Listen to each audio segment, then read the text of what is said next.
So what I wanted to say was, if you keep focusing on those things that are familiar and known, which is 90% of our day, usually, or more, we're going to keep creating the same life over and over and over.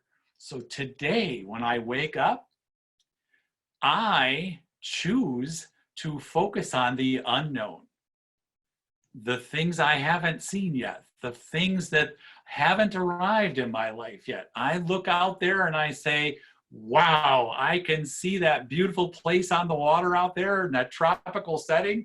Who's that with me on the deck? Oh, man. I mean, I focus on those things. I focus on the speaking events that I will do, the book that I'm finishing. Actually, I've got two of them coming, two books. Because I wrote one and then wrote another one and then realized the first one's okay. I'll put that out there too. So, it's all so amazing, and you create this excitement inside of yourself, and it just creates a lot of joy.